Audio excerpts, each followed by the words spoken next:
¿Morirías por algo que sabes que es mentira? 11 hombres lo hicieron. O eso cuenta la historia cristiana.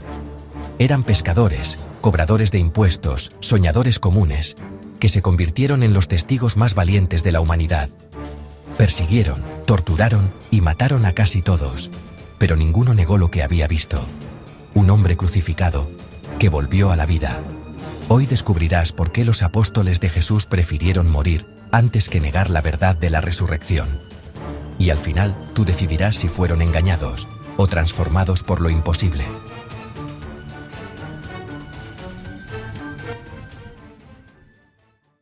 Después de la crucifixión de Jesús, sus seguidores estaban destruidos. Todo parecía haber terminado. Se escondieron, temiendo ser los siguientes. Pero unas semanas después, todo cambió. Comenzaron a predicar abiertamente en Jerusalén: Jesús está vivo. Algo los había transformado por completo. Ese tipo de valentía no surge del fanatismo, sino de una convicción basada en la experiencia real. La veracidad de un testimonio a menudo se mide por el precio que su portador está dispuesto a pagar. En el caso de los primeros seguidores de Jesús, el precio fue el más alto de todos. Para entender la magnitud de su convicción, no solo debemos escuchar sus palabras, sino también examinar las crónicas de su tiempo. Los documentos antiguos, tanto cristianos como no cristianos, nos ofrecen una ventana a esta realidad ineludible. Historiadores como Tácito y Josefo, aunque no compartían su fe, documentaron la existencia de este movimiento y la firmeza de sus adherentes frente a una hostilidad implacable. Estos registros confirman que los primeros discípulos no solo predicaban un mensaje, sino que estaban dispuestos a morir por él, una y otra vez. El eco de su sacrificio resuena a través de los siglos, comenzando en el mismo corazón de su movimiento. Santiago, el hijo de Zebedeo, uno del círculo íntimo de Jesús, fue el primero de los 12 en sellar su testimonio con sangre. No murió en una tierra lejana, sino en Jerusalén, el epicentro del conflicto. El historiador Lucas, en el libro de los Hechos, registra su destino con una sobriedad escalofriante. Fue ejecutado por la espada por orden del rey Herodes Agripa, un acto político diseñado para aplacar a los líderes religiosos y sofocar la naciente fe. Su muerte no fue un accidente, sino una declaración de poder contra un mensaje que no podía ser silenciado. El camino del martirio se extendió hasta el centro del imperio. Pedro, la roca sobre la que Jesús prometió edificar su iglesia, el líder a menudo impetuoso pero finalmente firme del grupo, encontró su fin en Roma. Múltiples fuentes de la iglesia primitiva, como los escritos de Clemente de Roma y Tertuliano, corroboran que murió durante la brutal persecución del emperador Nerón. La tradición, transmitida por Orígenes, añade un detalle conmovedor. Pedro solicitó ser crucificado cabeza abajo, porque no se consideraba digno de morir de la misma manera que su Señor y Maestro. Un final humilde para un hombre que pasó de negar a Jesús por miedo a imitarlo en el sacrificio supremo. Y luego está Pablo. Su historia es quizás la más paradójica. De ser un fariseo celoso, un perseguidor implacable de la iglesia, se convirtió en su más grande apóstol y misionero. Su transformación fue tan radical que desafía cualquier explicación simple. Fue encarcelado en Cesarea y Roma, azotado en múltiples ciudades, y finalmente, como ciudadano romano, se le concedió una muerte considerada menos deshonrosa: la decapitación. Su vida después de su conversión fue un catálogo de sufrimientos soportados voluntariamente por la fe que una vez intentó destruir. En su última carta, escrita desde una fría prisión romana mientras esperaba su ejecución, él mismo escribió, no con amargura, sino con una paz triunfante: he peleado la buena batalla, he acabado la carrera, he guardado la fe. Estas no son las palabras de un hombre engañado, sino de alguien que ha pesado los costos y ha encontrado que el tesoro valía el precio. ¿Qué podría transformar a un enemigo acérrimo en un mártir dispuesto, sino un encuentro real, tangible y transformador con el Jesús resucitado?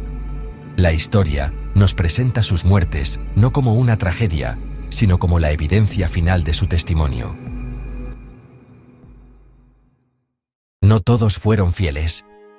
Judas Iscariote, el discípulo que traicionó a Jesús por 30 monedas, terminó consumido por la culpa y la desesperación. Su historia revela el peso del arrepentimiento sin esperanza. Después de su muerte, los 11 apóstoles eligieron reemplazarlo. Eligieron a Matías, un seguidor fiel desde el principio, para restaurar el grupo de 12. Matías representa la segunda oportunidad, la idea de que, aun cuando alguien cae, Dios puede levantar a otro para continuar su misión. El mensaje de los apóstoles, nacido en un rincón olvidado de Judea, no se quedó allí. Se extendió como un reguero de pólvora por todo el Imperio Romano. Aprovechando la increíble red de calzadas y rutas marítimas que Roma había construido para sus legiones y su comercio, estos hombres llevaron su testimonio a los confines del mundo conocido. Para las autoridades romanas, eran una secta extraña y obstinada.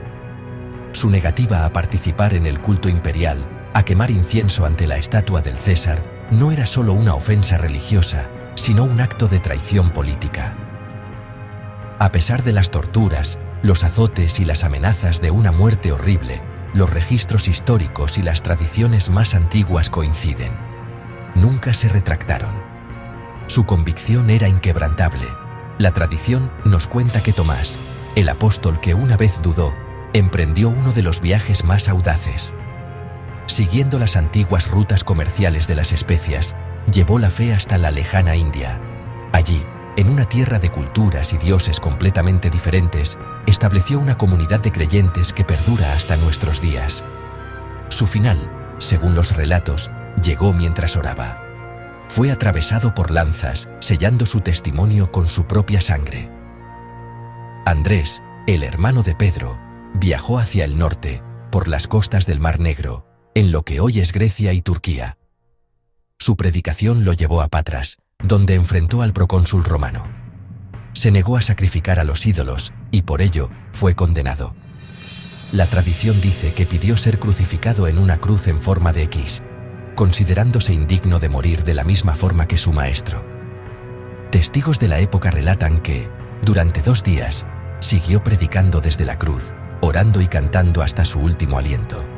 Y no fueron los únicos. Matías, el apóstol elegido para reemplazar a Judas, también fue martirizado por proclamar a Cristo en tierras lejanas. Cada uno de ellos enfrentó el mismo dilema existencial. Podrían haber salvado su vida con una simple frase, con un pequeño gesto de retractación ante un magistrado. Solo tenían que decir, todo fue una mentira. Pero no lo hicieron, ninguno de ellos. Y esto nos obliga a preguntar, ¿por qué? La gente muere por creencias que considera verdaderas, pero estos hombres estaban en una posición única. Ellos sabían si lo que decían era una invención o una realidad. No murieron por una historia que les contaron. Murieron por una persona que conocieron, que amaron, y a quien afirmaron haber visto vivo después de su crucifixión. A lo largo de los siglos, muchas personas murieron por creencias falsas. Pero los apóstoles no murieron por una idea, murieron por un hecho que afirmaban haber visto con sus propios ojos. Vieron la tumba vacía, comieron con Jesús resucitado, hablaron con él, y después de eso, ya nada les dio miedo. Ese tipo de transformación no se explica por histeria ni leyenda, se explica por un encuentro real con el poder de Dios. Tal vez aún tengas dudas. Tal vez pienses que todo esto suena demasiado bueno para ser cierto, pero pregúntate, ¿qué vieron esos hombres que los llevó a enfrentar sin miedo al Imperio Romano? No fue riqueza, no fue fama, fue una tumba vacía y el rostro de un Jesús vivo. Si Él realmente venció la muerte, entonces hay vida después del dolor, esperanza después del fracaso y propósito en medio del caos. Ellos creyeron en esa verdad con tanta fuerza que entregaron su vida por ella. Y tal vez tú no tengas que morir por esa verdad, pero sí vivir para ella.